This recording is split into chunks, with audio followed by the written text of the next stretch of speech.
So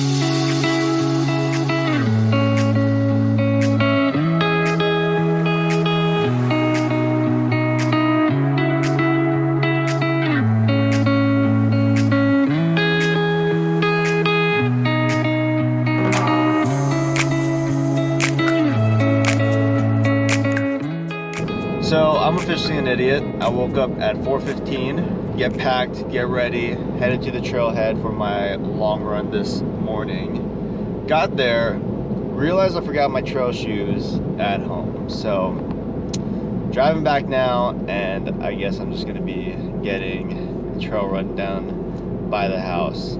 But such a beautiful day. I'm honestly so bummed out. I was really excited to get out to Tamlis today. But you know, I just can't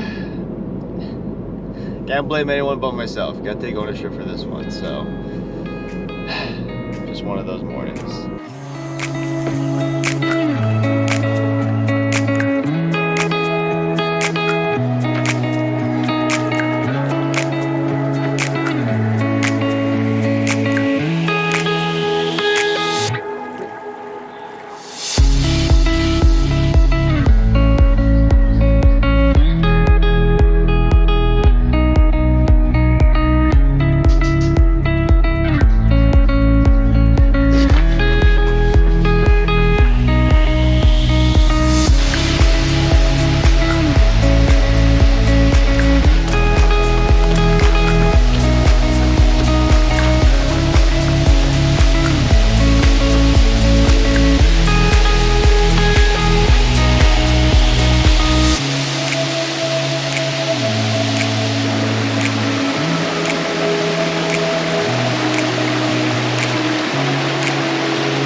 Alright, so it turned out to be not so bad of a trail run. This is a spot that Hannah and I like to go hiking at near our house. It just ran from the house to get over here to save some time. Not too bad. So, I'm about 3.5 miles in. I'm gonna be heading back 3.5 miles down, and I'm gonna be going for about another 4 miles back up, hit to the top of the pillbox I did last week, and then run back to the house. And that'll be my trail run today. So, see you guys at the top of the pillbox.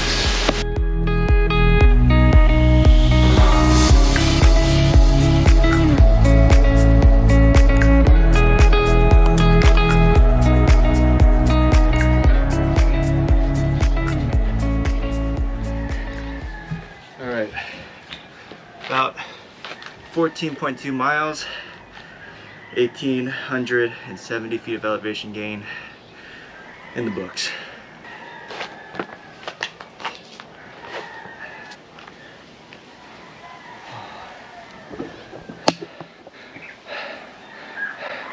Beautiful day, got it in, even though I forgot my shoes.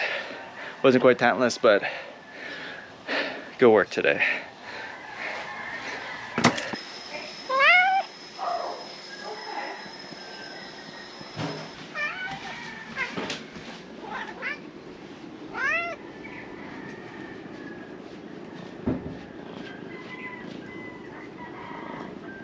He does this every time we come home. Might be the most needy cat on the planet.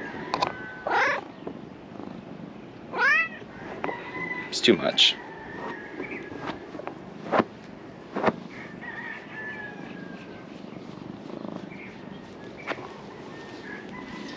Good man.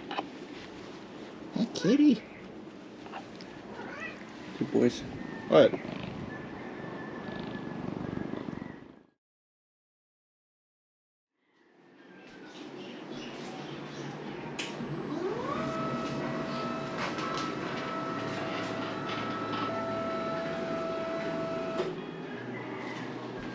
Alright, so I haven't been recording for the past few days. I don't know if you hear it in my voice right now, but I've been recovering from a cold.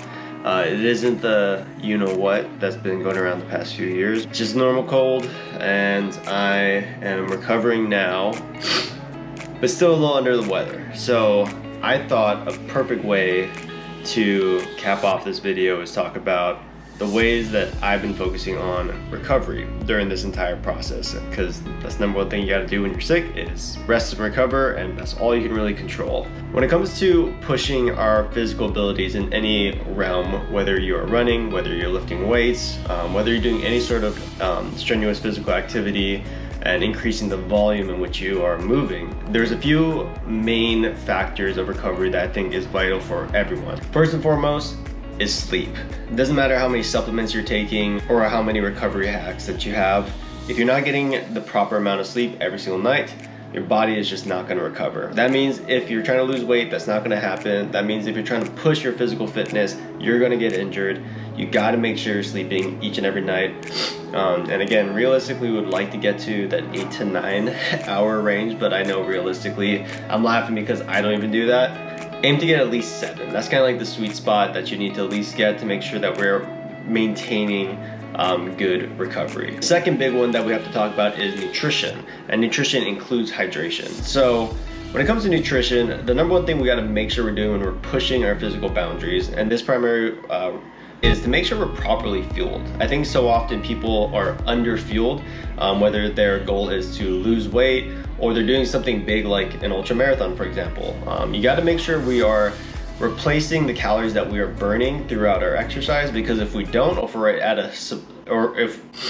we're at a extreme deficit, if we're at extreme deficit, our body's metabolism is just going to slow down to a halt. Building muscle actually takes a lot of energy, and then maintaining that muscle takes even more energy. So making sure we get enough calories in is super, super important. So number one thing with our nutrition is making sure we get enough calories in for whatever exercise that we are doing. And then after that, we want to make sure whatever exercise we're doing, we're getting the right macro split that's required for our sort of physical activity. So if you're trying to build more muscle mass, you're doing a lot of weight training, be sure to make sure we're getting more protein.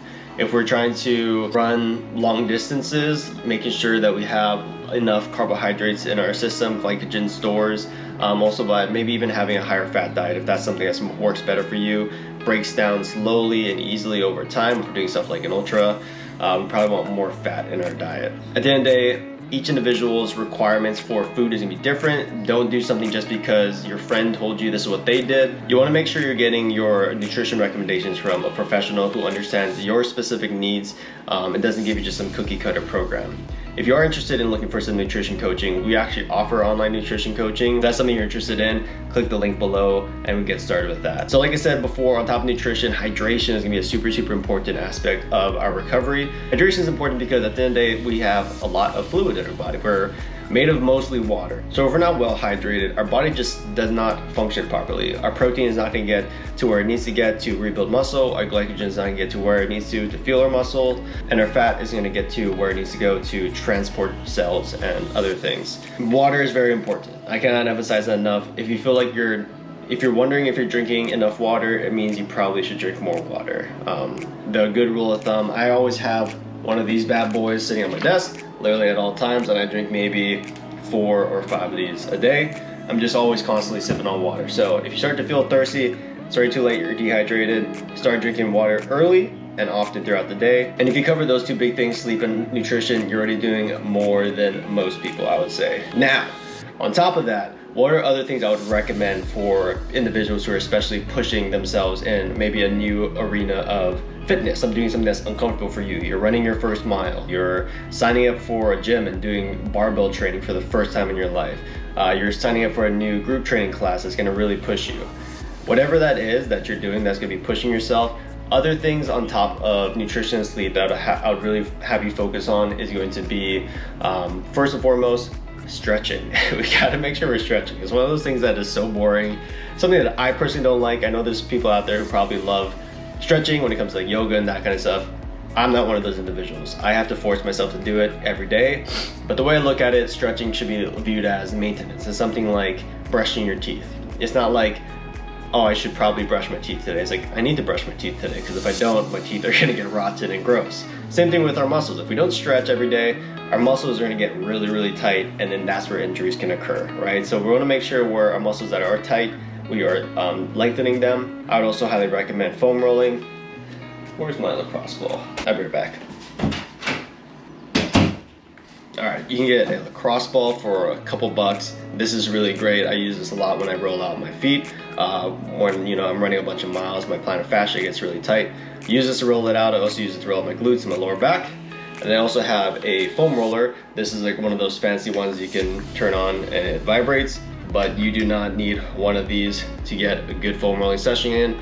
You just need a PVC pipe or a piece of foam that you can buy almost anywhere. You can buy them on Amazon for also a couple bucks. So foam rolling is also great. That's called self-myofascial release, where it pretty much is pressing onto those muscle where it sends a signal to our Golgi tendon, which are these organs inside of our muscles that senses tension. So if we are pressing down onto it for about a minute and a half, that's gonna send a signal to those Golgi tendons to release.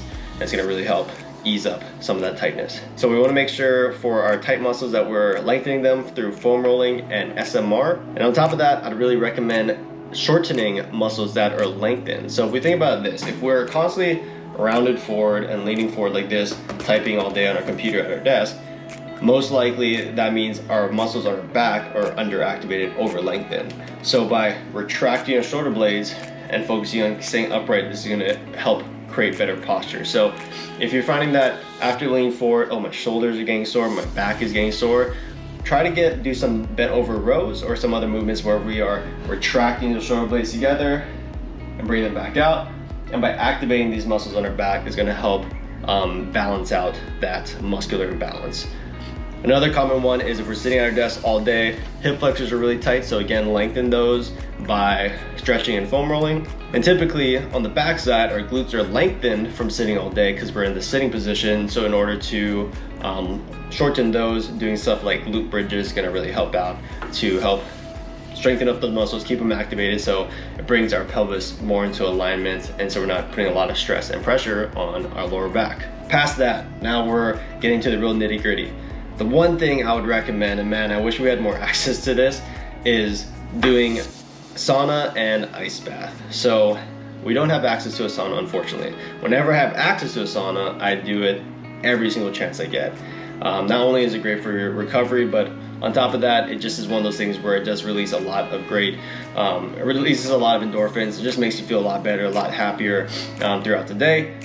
And on top of that, same thing with ice bath, similar results as far as recovery, injury prevention, and then releasing a bunch of endorphins. So not only does it help your body stay healthy longer, but it's also going to help your brain stay happier and more at peace longer. So doing those two is great. If we had access to an ice bath and a sauna, I'd be doing it every single day. I do every once in a while on my really hard long runs where I'm like really pushing myself and I feel like I'm not gonna be able to walk after. I'll buy a couple of bags of ice at the gas station down the street, throw it into my bathtub and jump in. That's the best I got right now until we get a legit cold plunge. With that being said, I think that's enough talking for me. I already feel like crap by doing this video, but gotta post a video every week. So I hope you guys enjoyed this video. If you did, please subscribe. I'm gonna be posting content here every single week moving forward. And yeah, if you guys have any questions too, or you have an idea for a video, I would love some suggestions, so leave a comment below. I'm gonna go recover, get over this cold, kick it finally. Hopefully I can go running again this weekend. It's been like, it's currently Thursday. The footage you saw in the beginning of this video was Sunday, and I have not ran or worked out this entire week. So hopefully I can finally kick it tonight, train tomorrow, and get some running in over the weekend. But you'll see that in the next video. But regardless, guys, don't forget to be kind, train mean. See you in the next video. Take care.